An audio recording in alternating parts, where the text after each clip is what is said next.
Sabda Pandita Ratu kali ini mengetengahkan episode ke-7 dengan judul Bintang Malapetaka.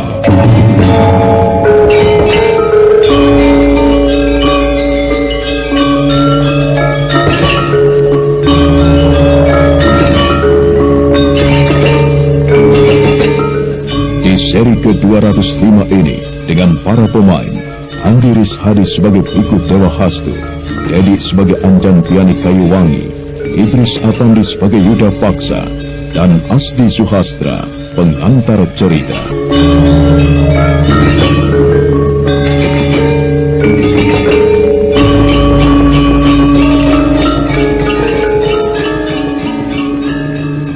Tumenggung Yuda Paksa benar-benar geram melihat sikap Biku Dewa Hastu dan Anjan Piani Kayuwangi. Namun dia sendiri tidak berani berbuat apa-apa pada dua orang yang berada di hadapannya itu. Karena Yuda Paksa tahu bagaimana kehebatan mereka. Sambil kembali menatap dengan geram, bekas Tumenggung Kediri itu menarik napas panjang. Jahanam! Rupanya aku memang harus turun tangan untuk mengusir kalian. Sabar, Tuan, sabar. Temanku cuma main-main. Kedatangan kami di sini sebenarnya cuma ingin mencari tahu apa sebenarnya yang tengah terjadi. Apakah Tuan tidak melihat tulang belulang yang berserakan di sepanjang jalan ini? Aku sudah tahu itu semua. Tulang belulang itu sebenarnya berasal dari wabah yang disebarkan oleh benda logam itu.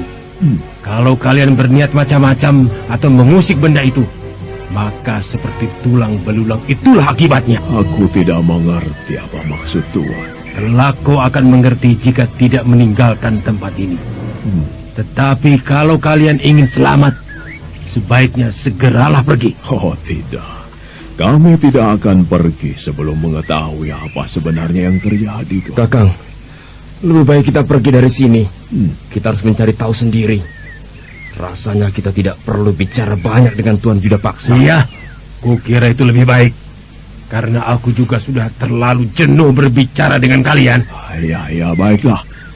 Tapi aku berharap suatu saat kita dapat bertemu lagi, Tuhan. Ayo, Anjan Piani. Ya, Kakang.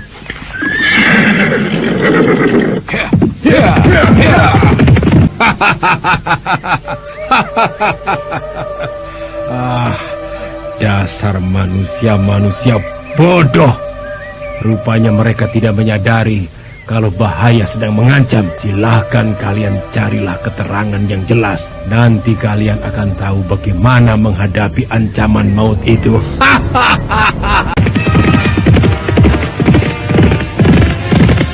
Kakang, apakah kau yakin bahwa Yuda Paksa tahu apa sumber dari malapetaka yang menimpa desa ini?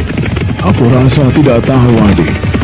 Buktinya tadi dia sama sekali tidak menjelaskan dari mana asalnya tulang belulang itu. Sudahlah. Sekarang kita tidak perlu memikirkan Tumenggung Yuda Paksa. Dia sengaja bicara begitu agar kita menghindar. Kemudian dia sendiri berusaha mendapatkan logam itu. Sudahlah. Kakang, lihat. Di atas pohon-pohon itu banyak sekali kabut bertebaran. Tapi aneh sekali.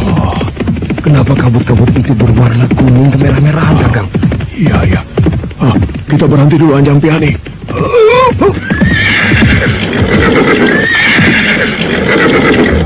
Kurasa wilayah ini sudah dikuasai oleh orang yang berilmu tinggi.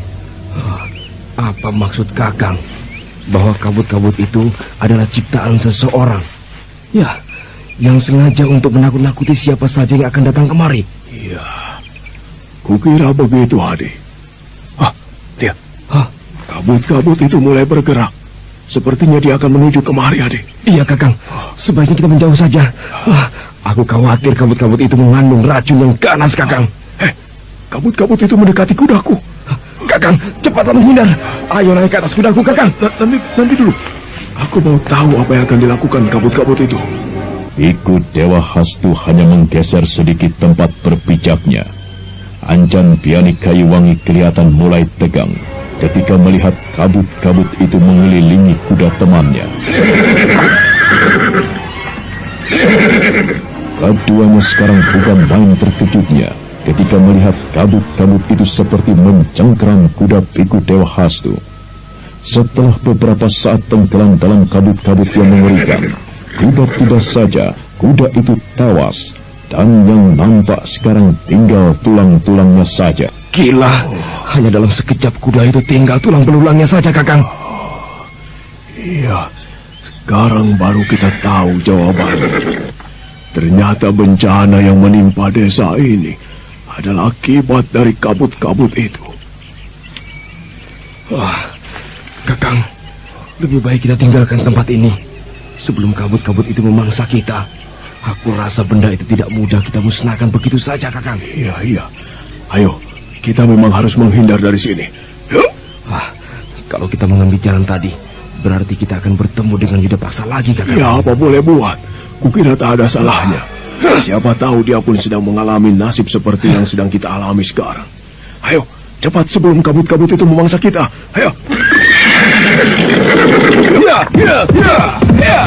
Dengan tergesa-gesa dan wajah tegang, Anjan Piani Kayuwangi segera memacu kudanya menyusuri jalan tadi. Sementara kabut-kabut yang baru saja memangsa kuda Biku Dewa Hastu segera mengejar dengan cepatnya. Sementara itu di tempat lain, tepatnya di mana Yuda Paksa berada, rupanya dia pun tengah mengalami hal yang sama. Kuda yang dimilikinya tengah dimangsa kabut-kabut dengan ganasnya. Lah, aku tidak percaya kalau yang memangsa kudaku itu adalah kabut. Aku yakin itu sebangsa makhluk lembut. Apa yang harus aku lakukan sekarang? Kuda-kudaku sekarang tinggal tulang-tulangnya saja. Celaka, dia pasti akan segera memangsaku. Celaka, kabut-kabut itu sekarang mulai bergerak ke arahku. Aku harus meninggalkan tempat ini. Aku tidak ingin mampus dengan sia-sia. Ada yang datang kemari. Siapa dia? Apakah orang itu tidak tahu kalau tempat ini adalah wilayah yang berbahaya? Biku Dewa Hastu.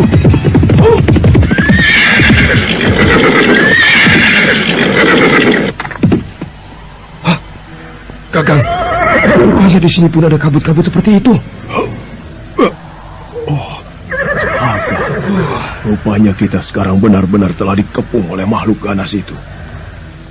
Kenapa kalian kembali kemari? Apakah kalian tidak tahu bahwa di sini ada kabut-kabut setan? Kau tidak perlu menegangkan urat syaraf Yuda Paksa. Aku sudah tahu bahwa di wilayah ini ada kabut-kabut ganas. Kami bergerak kemari bukan untuk bertemu denganmu. Tetapi kabut-kabut itulah yang membuat kami berdua datang kemari. Kau lihat itu? Gila. Rupanya kabut itu menebar kemana-mana. Sekarang kita telah terkepung. Iya. Dan ajal sebentar lagi akan menyambut kita. Tidak. Aku tidak ingin mati sia-sia di sini. Aku harus bisa menyelamatkan diri. Percuma. Bagaimana kau bisa menyelamatkan diri? Sementara kabut itu sekarang sudah berada di sekeliling kita.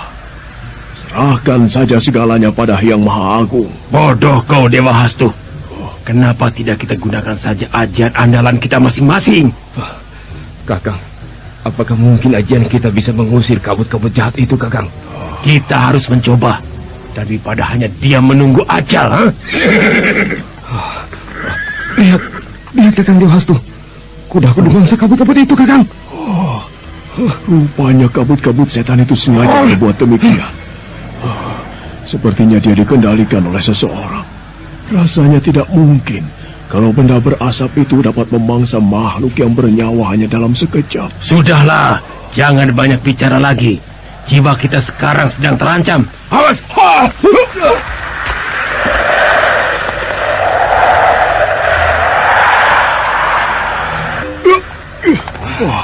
Jahanam, benar-benar ganas kabut-kabut ini.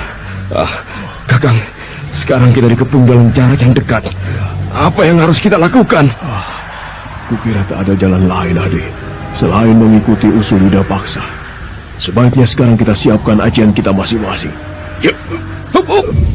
Dengan wajah tegang bercampur cemas, ketiganya sekarang menyiapkan ajian masing-masing. Sementara kabut-kabut itu mulai mengepung dari berbagai penjuru arah. Warna kabut-kabut itu sekarang berubah menjadi kemerah-merahan. Benda berasap itu masih melayang-layang, seolah-olah mencari kesempatan.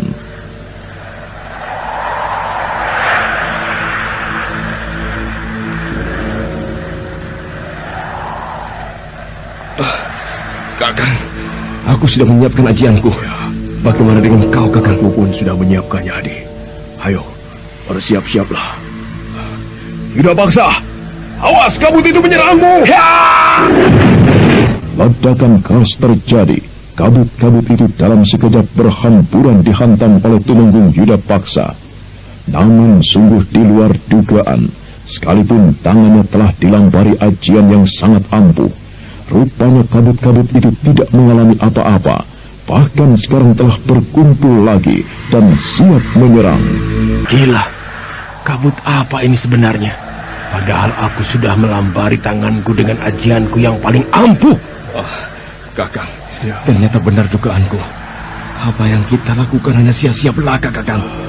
Sekarang tak ada lagi yang bisa kita perbuat selain hanya memasrahkan diri. Kenapa kau jadi putus asa, Dewa Hastu?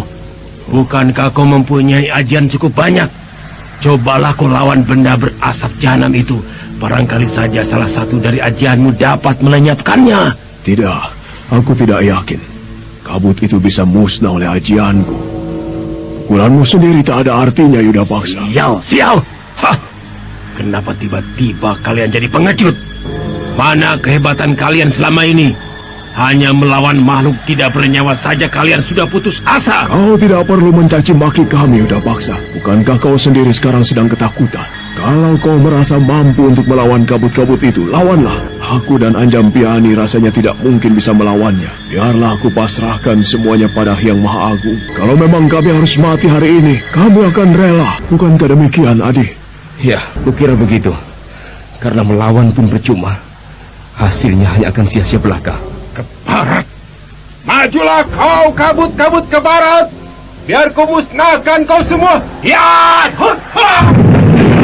Yuda Paksa kelihatan mulai putus asa karena beberapa kali pukulannya tidak menghasilkan sesuatu yang berarti. Sementara kabut-kabut itu sekalipun pecah, tetapi dalam sekejap dapat berkumpul kembali. Percuma, Yuda Paksa. Sekalipun kau menguras tenaga dengan ajian-ajianmu, kabut-kabut itu tak akan bisa sirna. Aku tidak peduli, karena aku tidak ingin mati. Perjalanan hidupku masih panjang, Dewa Hastu. Masih banyak yang harus kutempuh. Kalau aku mati hanya karena ulah kabut-kabut jahanam itu, rasanya aku tidak rela. Sudahlah, Kakang. Kukira tak ada gunanya memberikan nasihat padanya. Biarlah kita selesaikan urusan kita masing-masing. Kabut-kabut itu mulai bergerak kembali, Kakang. Sebaiknya kita bersiap-siap untuk menyambutnya, Kakang. Ya, kukira tak ada salahnya kalau aku mencoba melawan kabut-kabut itu dengan ajian raga bajraku. Yuk. Awas, Kakang! Yuk. Hasilnya tetap saja sama, Adi. Kabut-kabut itu bersatu kembali setelah hancur kehempaskan. Sekarang kabut-kabut itu menyerang bersamaan. Matilah kita, Dewa Hastu.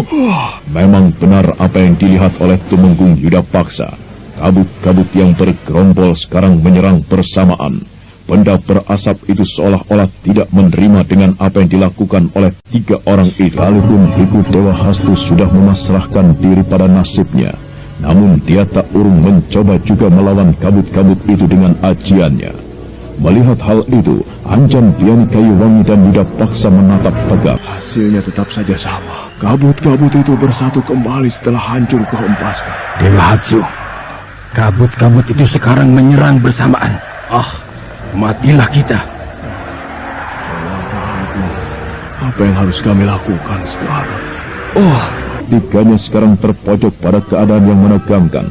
Kabut-kabut itu dalam sekejap telah menghimpit mereka dan siap melahapnya dengan ganas. Namun belum sempat hal itu terjadi, tiba-tiba dari arah lain muncul sesosok manusia bertopeng kain menghempaskan kabut-kabut itu. Kakang, ada apa dengan kabut-kabut itu? Kau lihat itu. Rupanya ada orang yang mencoba menolong kita. Tetaplah kalian di situ. Jangan bergerak. Aku akan melawan kabut-kabut itu. Siapa kau? Aku tidak ada waktu untuk menjawab pertanyaanmu, Tuan. Lebih baik diam saja. Majulah kau kabut-kabut jahanam. Lawanlah tubuhku. Aku sudah siap menanti keganasanmu. Oh, gila. Orang bercadar itu dikerumuni oleh kabut-kabut ganas itu, Kakang.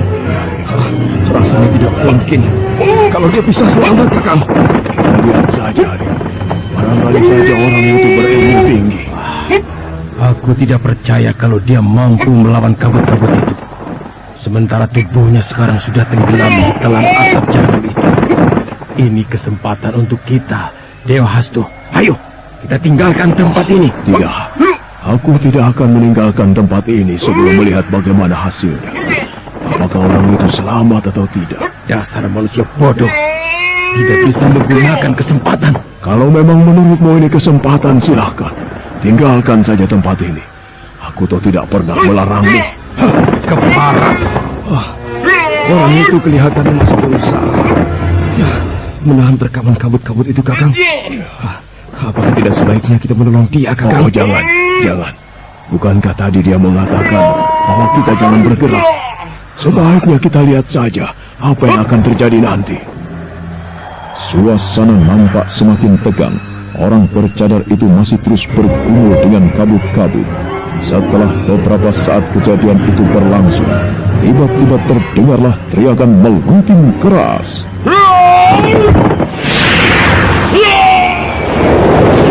Kabut-kabut itu pun bertebaran kemana-mana setelah dihempas dengan dahsyatnya.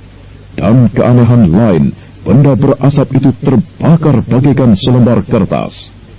Setelah wujud dari kabut itu lenyap, yang tinggal sekarang hanyalah bau bangkai menusuk hidung. Oh, sekarang kalian terbebas dari ancaman kabut-kabut itu. Aku kira sebaiknya tinggalkan tempat ini secepatnya, jika tidak ingin kabut-kabut lain mengancam kalian. Ya, baik. Terima kasih atas bantuanmu, Kisanak. Tapi apakah kau tidak keberatan jika aku mengetahui siapa kau sebenarnya? Aku tidak punya waktu untuk berbincang-bincang. Segeralah tinggalkan tempat ini dan pergi ke tepi pantai. Kenapa kami harus pergi ke tepi pantai, Kisanak? Di tempat yang banyak pohonnya, kemungkinan bahaya lebih besar dibandingkan di tepi pantai. Bisa kalian lihat, bukankah kabut-kabut itu banyak berkeliaran di mana-mana? Kabut-kabut jahat itu lebih senang berada di pohon-pohon daripada berada di tempat yang terbuka. Iya. Baiklah, Kisanak. Kami akan menuruti kata-katamu. Sekali lagi terima kasih atas bantuanmu. Nah, selamat tinggal. Mudah-mudahan kalian dalam keadaan baik-baik. Sungguh tidak kusangka. Orang itu hebat sekali, Kakang. Iya. Sayang dia tidak berterus terang pada kita. Siapa dia sebenarnya? Iya. Sekarang yang mesti kita syukuri adalah dengan diberikannya umur panjang oleh Sang Hyang Agung, adik. Mungkin kalau Sang Pencipta sudah mentakdirkan kita mati, maka sejak tadi pun kita akan mati. Peduli dengan takdir. Aku tidak percaya. Yang aku percaya cuma keyakinan. Jika aku berkeyakinan masih hidup, maka dengan sendirinya aku akan hidup, tanpa peduli ketergantungan pada yang lain.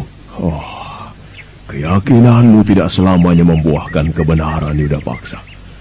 Kau manusia. Keterbatasan ilmu yang dimiliki manusia ada takarannya. Sekalipun kau mempunyai keyakinan akan sesuatu begitu tinggi, suatu saat kau akan termakan oleh keyakinanmu sendiri. Karena kau tidak begitu peduli pada Yang Maha Agung. Jangan berkhotbah di depanku. Apapun yang kau katakan, aku tidak peduli. Yang jelas, aku mempunyai sikap sendiri. Ketiganya terperanjat begitu mendengar auman keras dari tempat yang jauh. Sekarang mereka tidak lagi mempersoalkan masalah yang terjadi, kecuali berpikir siapa orang yang melepaskan suara seperti seekor singa liar itu. Kakang, suara tadi seperti suara seekor singa. Iya. Apakah orang tadi yang berteriak seperti itu, Kakang? Ya, entahlah, Anjampiani. Rasanya tidak masuk di akal kalau orang itu bisa berteriak demikian. Iya. Dan menurutku, auman itu adalah lambang dari maut yang siap merebut nyawa kita, Kakang. Sebaiknya segera kita tinggalkan tempat ini, Kakang. Sebelum segala sesuatunya terlambat, Kakang. Iya, baiklah. Tuan Yuda Paksa. Sekarang kita berpisah. Kami akan segera ke tepi pantai.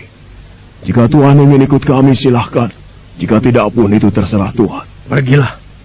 Aku tidak ingin ikut dengan kalian. Aku mempunyai rencana sendiri yang tidak perlu diusik orang lain. Ya, baiklah. Kalau memang Tuan sudah mempunyai pendirian. Ayo Anjampiani. Hup. Ya, Kakang. Hup.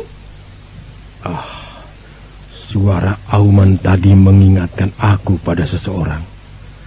Tapi apakah mungkin dia?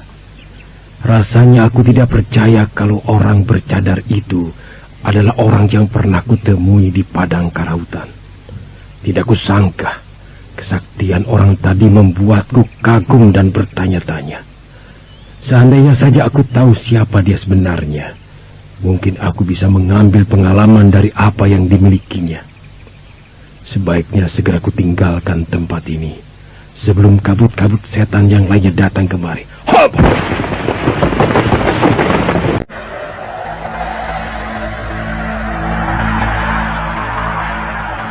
Panji, kabut-kabut itu sepertinya akan bergerak kemari. Iya, makhluk jahanam itu memang selalu rakus pada makhluk bernyawa seperti kita.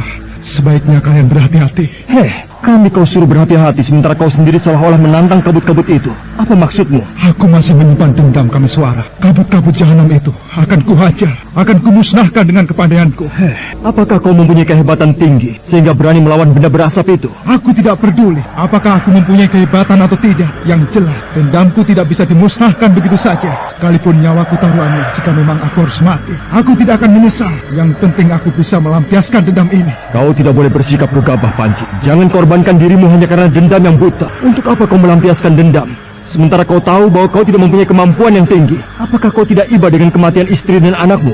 Kalau kau iba, seharusnya kau pun tidak perlu menyerahkan diri pada kesia-siaan. Berpikirlah untuk tetap hidup. Kematian yang akan kau lakukan tidak cukup untuk melampiaskan dendammu. Tapi hatiku sangat kecewa sekali atas musibah itu, Kameswara. Kalau aku hanya diam saja, tanpa bisa membalas pada makhluk jahanam itu, apakah aku layak dianggap sebagai suami yang bertanggung jawab? Rasa tanggung jawab bukan diukur dari pengorbanan nyawa yang sia-sia, tapi lihatlah dari keikhlasanmu. Kalau kau merelakan kepergian anak dan istrimu, itu pun sudah suatu tanda bahwa kau bertanggung jawab, karena mereka pergi adalah atas kehendak yang maha agung. Aku tidak bisa terima kata-kata seperti itu, Kameswara. Dendamku rasanya tidak bisa aku sembunyikan. Tenangkan dirimu, Panji Paras. Jangan terlena pada kesedihan yang tidak berarti. Kau lihat, kabut-kabut itu mulai bergerak kemari. Kabut jahanam. Paras, kemarilah kalian semua. Ayo, lawanlah aku. Aku Panji Parasu tidak akan gentar menghadapimu. Gila, Panji! Lepaskan aku, Kameswara. Biarkan aku melawan kabut-kabut kebarat itu. Ternyata kau termasuk manusia yang keras kepala. Aku tidak akan membiarkanmu mati sia-sia. Berpikirlah dengan jernih, Panji. Kita masih mempunyai banyak waktu untuk melawan kabut-kabut itu. Tapi kenapa kau harus mengorbankan nyawa begitu saja? Aku tidak akan melepaskanmu sebelum kau berpikir dengan tenang. Aku tidak akan bisa berpikir tenang sampai kapanpun. Selama jahanam-jahanam itu masih berkeliaran. Lepaskan Kameswara. Maafkan aku, Panji Parasu. Aku terpaksa berbuat seperti ini. Panji Parasu pun terkulai lemah setelah ditotop oleh Kameswara. Sambil menoleh penuh waspada, pemuda dari pesanggaran itu segera membawa temannya mendekati Empu Gandring. Kabut masih melayang-layang dengan menegangkan. Setelah melompat mendekati Empu Gandring, Kameswara kemudian mengajak orang tua itu untuk berdiri tidak jauh dari air pantai. Sebaiknya kita jangan terlalu jauh dari air pantai ini, Paman. Karena tak ada cara lain untuk melawan kabut-kabut itu selain menghindarkan diri. Kukira langkah ini cukup baik, Kameswara. Karena kita tidak boleh mati secara sia-sia. Bagaimana dengan Panji Parasu? Saya terpaksa menotoknya, Paman. Daripada dia melakukan tindakan yang bodoh. Awas, Kameswara. Kabut-kabut itu mulai bergerak kemari. Kabut-kabut itu bergerak begitu cepat. Ya. Seolah-olah berpikir bahwa kita tidak bisa bergerak kemana-mana. Awas, Paman! Terlambat, Rupanya kabut-kabut berwarna kuning kemerah-merahan itu gagal memangsa buruannya. Kameswara dan Empu Gandring juga Panji Parasu yang berada dalam air belum berani muncul ke permukaan. Ketiganya masih mencoba bertahan sampai kabut-kabut itu benar-benar pergi. Dan beberapa saat kemudian... Gila. Makhluk apa itu sebenarnya kabut-kabut itu? Dia seperti mempunyai akal. Cukup lama juga dia berada di atas permukaan air. Seolah-olah menunggu kita akan muncul lagi. Iya. Hampir saja jantungku meledak karena menahan nafas terlalu lama. Kameswara, bagaimana dengan Panji Parasu? Apakah dia tidak apa-apa? Dia masih dalam keadaan pingsan, Paman. Oh, syukurlah. Karena aku khawatir dengan keadaannya. Dia kita ajak tenggelam dalam keadaan pingsan. Wah, bagaimana sekarang Kameswara? Apakah kita harus terus-menerus berada di sini? Kita tidak boleh berada di sini selamanya, Paman. Kita harus berpikir. Tapi sampai sejauh ini belum ada pemikiran yang kita dapatkan, Kameswara. Paman, lihat. Siapa dua orang yang berada di tepi pantai sebelah sana? Rasanya aku kenal dengan mereka. Kameswara, ayo kita ke sana. Iya, Paman. Gila. Makhluk apa sebenarnya kabut-kabut itu? Dia seperti mempunyai akal. Cukup lama juga benda setan itu berada di atas air, seolah-olah menunggu kita muncul. Iya. Hampir saja jantungku meledak karena menahan nafas terlalu lama, Kameswara. Kameswara, bagaimana dengan Panji Parasu? Apakah dia tidak apa-apa? Dia masih dalam keadaan pingsan, Paman. Syukurlah. Karena aku khawatir dengan keadaannya. Dia kita ajak tenggelam dalam keadaan pingsan. Kameswara, bagaimana sekarang? Apakah kita akan terus-menerus berada di tepi pantai ini? Kukira tidak, Paman. Tetapi kita pun harus berpikir bagaimana caranya untuk pergi dari sini dan mengusir kabut-kabut setan itu. Tapi sampai sejauh ini belum ada pemikiran yang kita dapatkan, Kameswara. Paman, lihat. Siapa dua orang yang berada di tepi pantai sebelah sana? Rupanya masih ada orang yang hidup di wilayah ini. Dan sepertinya mereka sudah mengetahui bagaimana caranya menghindar dari kabut-kabut itu. Rasanya aku kenal dengan mereka, Kameswara. Ayo, kita ke sana. Barangkali saja benar penglihatanku. Itu Paman Dewa Hastu, Paman. Apakah tidak salah penglihatanmu, Kameswara? Tidak, Paman. Saya yakin itu Paman Biku Dewa Hastu. Ayo, Paman. Sebentar. Bagaimana dengan Panji Parasu? Biarkan saja dulu dia istirahat di situ. Bukankah kabut-kabut itu sekarang sudah tidak ada? Ya, baiklah. Ayo. Paman Dewa Hastu! Kameswara. Adian Jampiani, itu Kameswara. Kenapa dia bisa berada di sini? Paman Dewa Hastu. Terimalah hormatku. Iya, ku terima Kameswara. Bagaimana kau bisa berada di sini? Panjang ceritanya, Paman. Itu Paman Empu Gandring. Empu Gandring. Ya. Tidak kusangka kita bakal bertemu di sini. Iya, Di. Rasanya seperti baru kemarin saja kita berpisah. Kemudian bertemu lagi di sini. Iya. Dan yang paling mengharukan, pertemuan kita selalu saja di saat ada sebuah peristiwa besar. Iya. Belum lama aku hampir saja jadi mangsa kabut-kabut setan. Tapi untunglah Hyang Batara Agung masih memberikan keselamatan padaku. Adi, bagaimana kalian berdua bisa selamat dari ancaman kabut-kabut jahat itu? Seseorang telah menolong kami. Ya, aku juga tidak menyangka kalau orang yang bercadar itu berilmu tinggi. Kukira kehebatan yang dimilikinya adalah kehebatan para dewa. Coba kalian pikir, bagaimana mungkin kita mampu melawan kabut-kabut jahat itu? Sekalipun kita mempunyai kehebatan yang cukup tinggi, tetapi dia hanya sekali tepi saja. Kabut-kabut itu terbakar, ya bagaikan selai daun. Luar biasa sekali. Ya, Ya, jadi kalian sama sekali tidak tahu pada orang bercadar itu? Iya, kami sama sekali tidak tahu. Karena orang bercadar itu seperti menutup diri, tidak ingin dikenali. Oh, Kameswara, menurut dugaanmu, siapa orang yang dimaksud pamanmu itu? Saya tidak bisa menerkanya, Paman.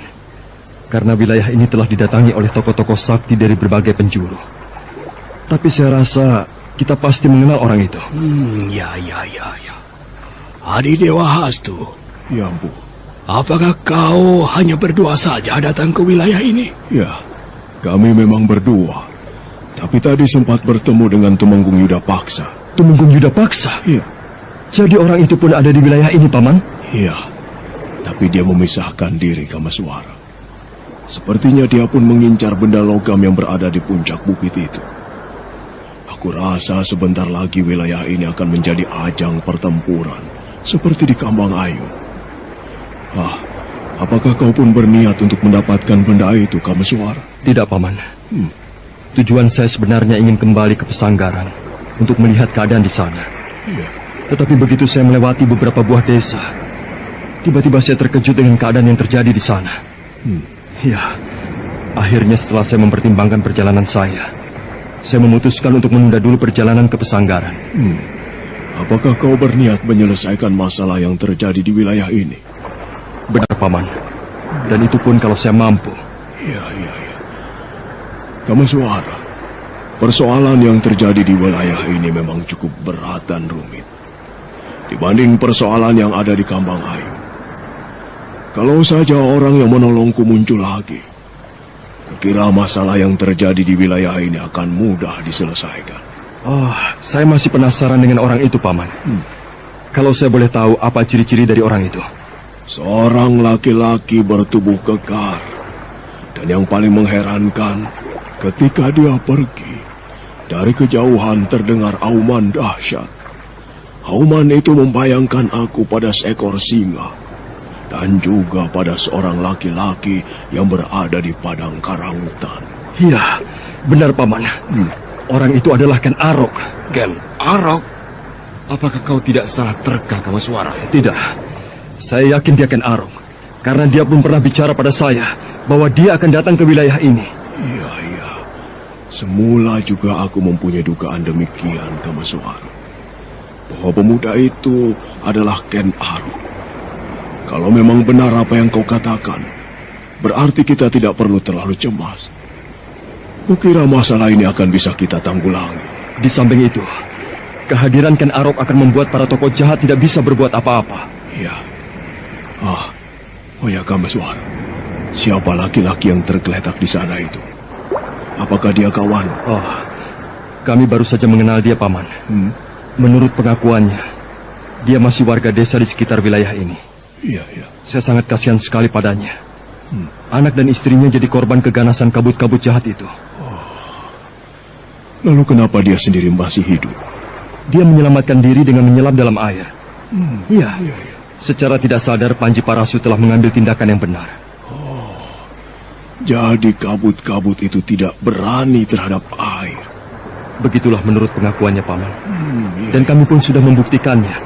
Sebelum Paman berdua berada di sini, kami diserang oleh kabut-kabut itu. Ya, untunglah kami menyelam ke dalam air pantai, sehingga kami selamat dari bahaya kabut-kabut. Matahari perlahan naik. Sinarnya jatuh menerpa pantai Teluk Pangpang, dan ombak yang bergulung menerjang karang seakan-akan menunjukkan kegagahannya. Sementara itu, di sudut lain bagian timur Bukit Sempulungan, nampak dua orang laki-laki buta tengah melangkah menyusuri tepian pantai. Dua orang itu tak lain adalah Ki Sabal Langit dan Pronohito muridnya. Kabar tentang bongkahan logam yang turun dari langit bukanlah omong kosong, Pronohito. Aku percaya benda itu ada, dan menurut kekuatan batin, benda pusaka itu berada di sebuah bukit. Berada di sebuah bukit? Benar, dan bukit itu berada tidak jauh di sekitar kita. Aku harus mendapatkan logam itu, Pronohito. Jika benda pusaka itu kubuat senjata, maka senjata itu akan menjadi sebuah senjata yang ampuh dan mempunyai kekuatan yang dahsyat. Dan sebentar lagi, nama Sabah Langit akan ditakuti oleh tokoh-tokoh sakti. Lalu bagaimana dengan saya, Guru? Apa maksud kata-katamu itu, Pronohito? Nada bicaramu seperti orang yang putus asa. Mata saya sekarang buta. Sementara saya tidak mempunyai kepandaian yang tinggi seperti Guru. Bodoh. Sejak kapan kau menjadi manusia yang cengeng? Kebutaan matamu bukan berarti menjadikanmu manusia yang lemah. Tapi berpikirlah untuk menjadi manusia yang mapan. Pronohito, lihat aku gurumu. Apakah kau pernah melihat aku mengeluh lantaran mataku yang buta? Tidak, bukan? Iya, karena Guru orang yang sakti. Sekalipun mata Guru buta, tetapi Guru dapat melihat dalam kegelapan. Berbeda denganku, Guru. Sekalipun sekarang kau belum menjadi orang yang sakti, tapi tunjukkanlah ketegaran jiwamu. Apa kau pikir aku tidak akan menurunkan semua ilmu-ilmuku padamu? Suatu saat pun kau akan memilikinya, Pronohito. Apa yang kumiliki sekarang, untuk menjadi seorang yang sakti, tidak mudah dan tidak cepat seperti membalikan telapak tangan. Tapi banyak tahapan-tahapan yang harus dilaluinya. Kalau sekarang belum apa-apa kau sudah bersikap cengeng, lebih baik jangan ikut aku. Aku malu mempunyai murid berjiwa kerdil dan pengecut. Apakah Guru yakin bahwa saya akan dapat mewarisi semua ilmu Guru? Keyakinan untuk mempelajari ilmu yang kumiliki bukan dari aku datangnya, tetapi dari jiwamu sendiri. Kau harus bertanya pada hatimu sendiri, apakah kau mampu atau tidak. Jika jawaban itu tidak pernah terlintas di dalam batinmu, berarti kau memang benar-benar manusia dungu. Sekarang jawablah, ingin merubah sikap atau tidak? Kalau kau tidak kuat untuk mengikutiku terus, hari ini juga kau kupersilahkan angkat kaki dari hadapanku. Tidak, Guru. Baiklah, saya akan merubah sikap untuk menjadi orang yang tegar. Asal Guru pun menepati janji untuk menurunkan semua ilmu padaku. Kunyuk. Kau pikir aku ini manusia apa? Mau mengingkari janji pada muridku sendiri? Maafkan saya, Guru. Karena saya begitu menggebu ingin mempelajari semua ilmu Guru. Sudahlah, Pronohito. Sebaiknya jangan pikirkan itu dulu. Suatu saat pun aku akan menurunkan semua kepandaianku padamu. Sekarang yang harus kau lakukan adalah turuti keinginanku.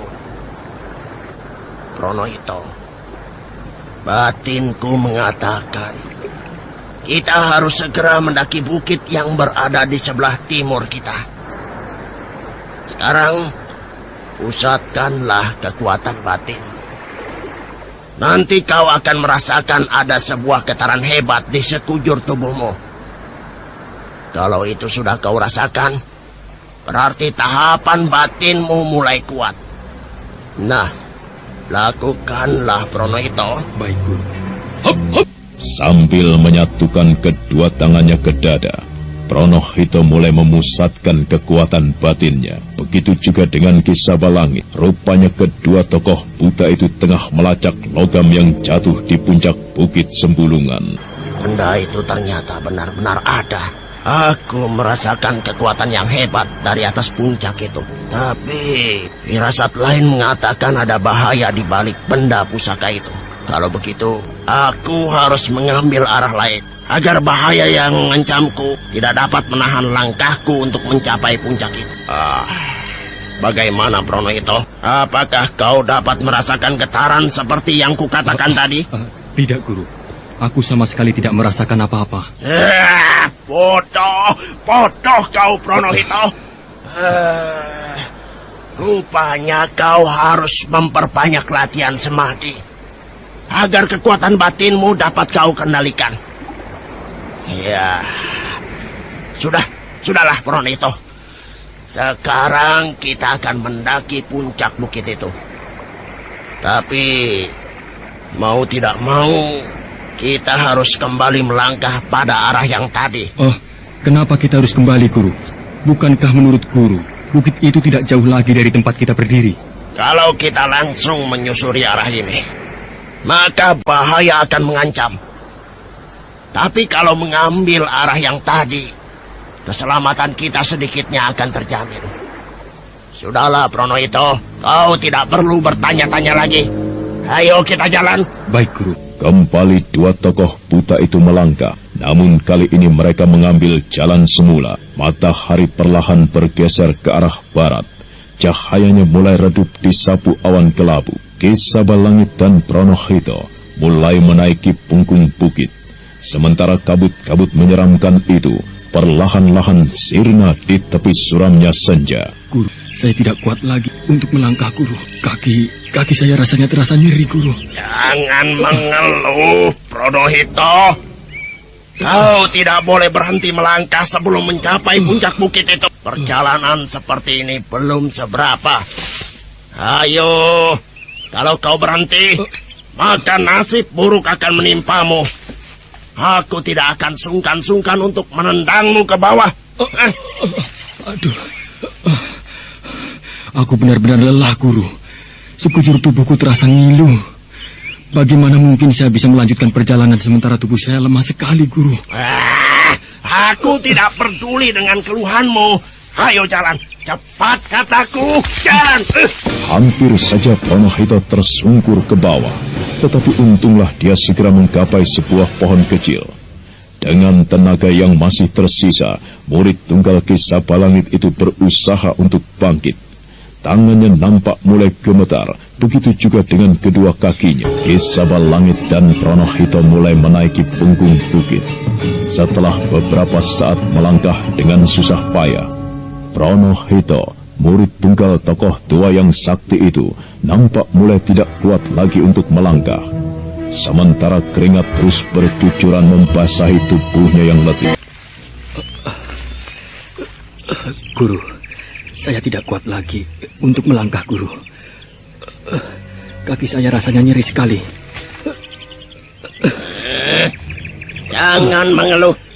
Kau tidak boleh berhenti sebelum mencapai puncak bukit. Perjalanan seperti ini belum seberapa jika dibanding dengan pelajaran yang akan kuberikan.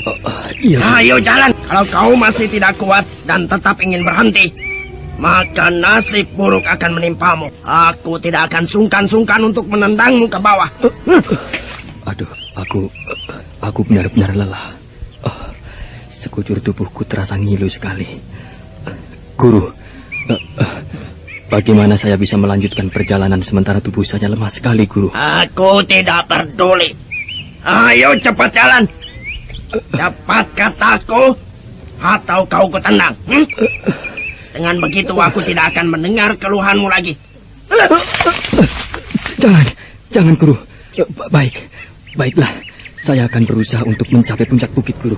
Setelah menapaki punggung bukit yang berbatu dengan susah payah, akhirnya kedua pendekar buta itu sampai di puncak bukit. Sekalipun matahari hampir tenggelam di mulut senja, suasana di puncak itu kelihatan masih terang dan angin semilir membelai rumput-rumput liar. Setelah istirahat sebentar, Ki Sabalangit kemudian memerintahkan muridnya untuk duduk bersila. Aku rasa kita sudah sampai puncak bukit, Pronohito. Karena tempat ini sudah datar. Sekarang bersilalah dan pusatkan pikiranmu. Iya, Guru. Pusatkan pikiran pada satu titik, Pronohito.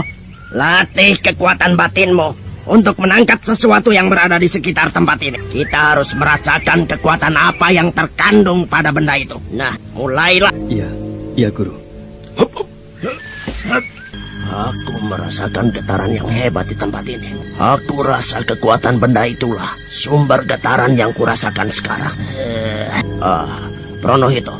Iya, Guru. Bagaimana? Apakah kau merasakan sesuatu di tempat ini? Saya merasakan kekuatan gaib yang menyelubungi tempat ini. Kekuatan apakah ini, Guru? Ini adalah kekuatan dari pamor yang disebarkan benda itu. Kalau saja mata kita tidak buta, Barangkali kita bisa melihat cahaya atau sinar yang disebarkan benda langka itu. Sayang, kita cuma bisa merasakan lewat getaran saja. Lalu apa yang akan kita lakukan, Guru? Apakah kau akan mengambilnya langsung? Kita tidak boleh gegabah, Pronohito. Benda itu tidak bisa diambil begitu saja sebelum kita mengetahui sampai sejauh mana kekuatannya. Apakah Guru akan menguasai kekuatan benda itu? Iya. Kalau bisa, kekuatan gaib dari benda itu akan kukuasai. Dengan begitu, kita akan mudah membawanya. Pronohito, sekarang menepilah sedikit. Aku akan mulai semadi.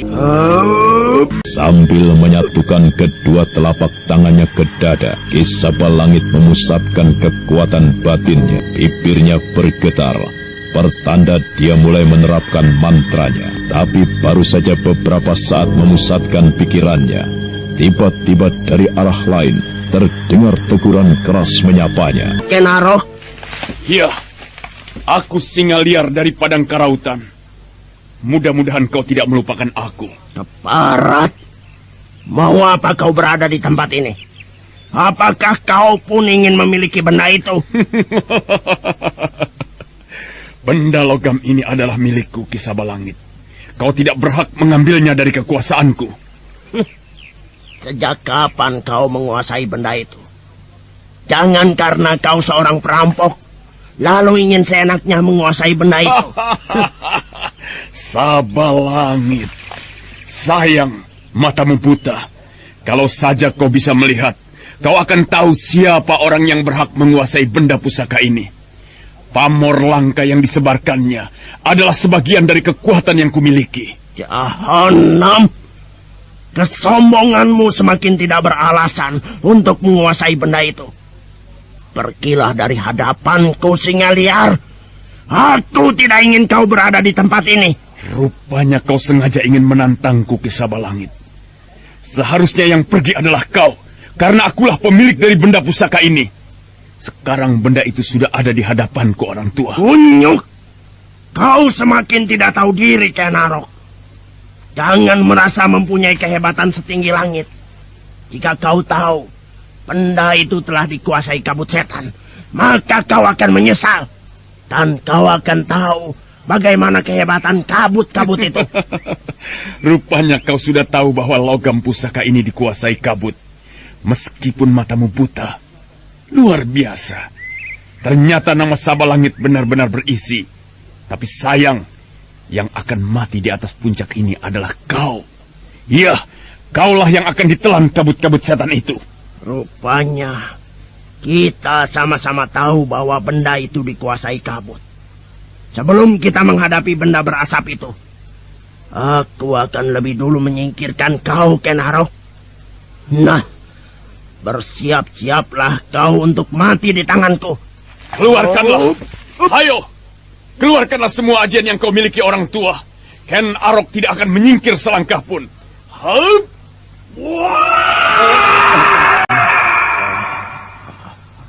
Jahanam.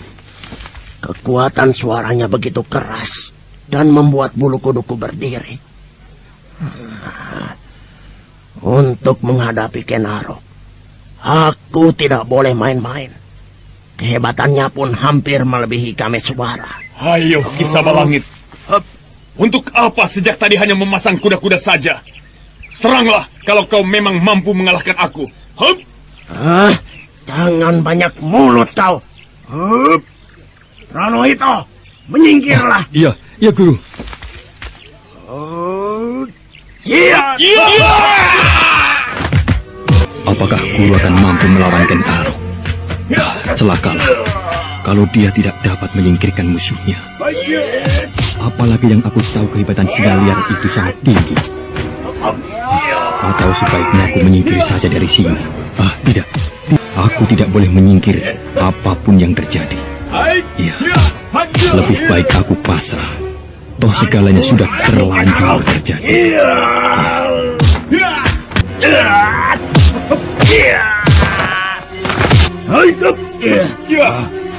Jahanam kau, Kenarok. Kau membuatku semakin marah saja. Kali ini aku tidak akan membiarkan kau lolos dari tanganku. Jari-jari tanganku yang beracun akan merobek-robek tubuhmu.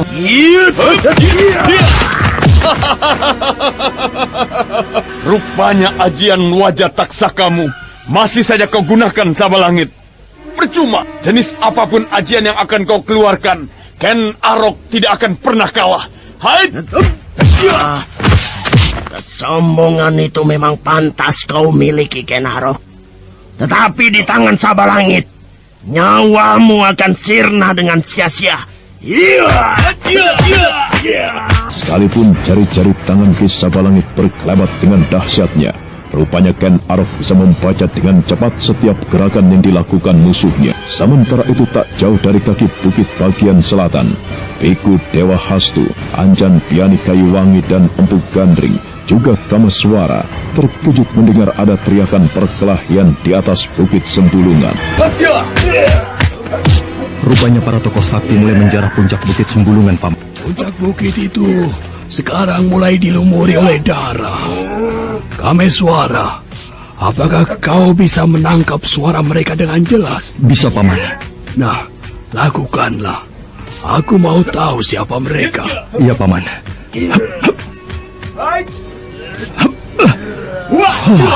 Rupanya mereka Ken Arok dan Ki Sabalangit. Ken Arok dan Ki Sabalangit. Apakah kau tidak salah terka, Kameswara? Saya cukup mengenal suara mereka, Paman. Saya yakin itu Ken Arok dan Ki Sabalangit. Ken Arok. Pantas dia berani berada di atas puncak bukit itu. Karena dia memang mampu melawan kabut-kabut setan. Tetapi Ki Sabalangit, apakah dia pun mampu melawannya? Atau dia bisa berada di sana di saat kabut-kabut itu tak ada? Rupanya dia pun termasuk orang yang mempunyai kepandaian cukup tinggi dan bisa disejajarkan dengan kalian. Sekarang bagaimana menurutmu, Empu? Apakah kita akan ke sana sekarang juga? Iya. Kita memang harus melihat bagaimana akhir dari perkelahian itu. Sepertinya aku mempunyai firasat bahwa yang akan memiliki logam pusaka itu adalah Ken Arok. Ken Arok? Untuk apa dia memiliki benda itu? Bukankah dia pun cukup sakti? Kameswara, manusia selalu tidak punya rasa puas. Kukira wajar kalau Ken Arok pun tertarik ingin memiliki benda itu. Dan menurut dasar pemikiranku, jika dia yang memiliki benda itu lebih baik. Dengan demikian dunia tidak akan geger karena ulah tokoh-tokoh beraliran sesat jika benda itu jatuh ke tangan yang tidak bertanggung jawab. Iya, benar, Paman. Kalau Ken Arok yang memiliki benda pusaka itu, kukira akan lebih baik. Apalagi perihal datangnya logam pusaka itu, dialah yang memberitahu. Ayolah, kalau kita akan melihat perkelahian itu lebih dekat. Sebentar, Kameswara. Coba kalian itu. Kabut-kabut itu lagi. Ya, Paman, ayo selamatkan diri kita. Tunggu Kameswara. Bagaimana dengan Panji Parasu? Anak muda itu kelihatannya masih diam saja di sana. Apakah totokanmu masih belum membuatnya sadar? Sudah, Paman. Saya sudah melepaskan totokannya. Dia memang masih penasaran pada kabut-kabut itu. Lebih baik Paman selamatkan diri. Biar aku yang menyelamatkan Panji Parasu. Adi Dewa Hastu. Iya. Ayo, cepat melompat ke air laut itu. Anjan Piani, jangan terpaku melihat Kameswara. Dia pasti bisa menyelamatkan diri. Ayo, cepat. Tiga tokoh tua itu segera melompat ke laut. Ketika kabut-kabut ganas itu menyerang dengan cepat, kabut-kabut itu sekarang melayang ke sana kemari. Dia seakan-akan kecewa karena gagal memangsa buruannya. Sementara itu, Kameswara sekarang sudah berdiri di depan Panji Parasu. Tanpa banyak bicara, dia langsung menerjang untuk membawanya menyelam.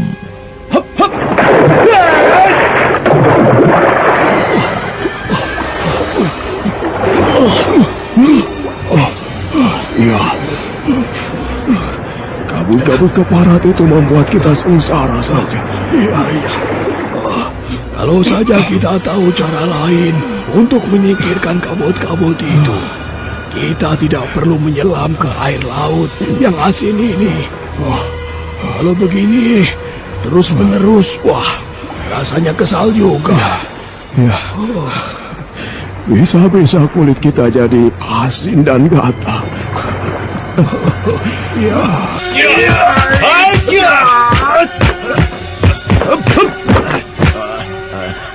Keparat, kau benar-benar hebat, Kenarok. Ternyata ajian wajah taksakaku tidak berarti apa-apa bagimu. Tapi jangan bangga dulu. Aku masih menyimpan ajian lain yang lebih ampuh, yaitu ajian Dwi Jaharum. Bersiap-siaplah. Seluruh ajian yang kau miliki akan kuhisap dan kupenam di dalam tubuhku. Ayo, mulailah. Lakukanlah apa yang kau inginkan. Tetapi jangan menyesal jika semua itu kandas begitu saja.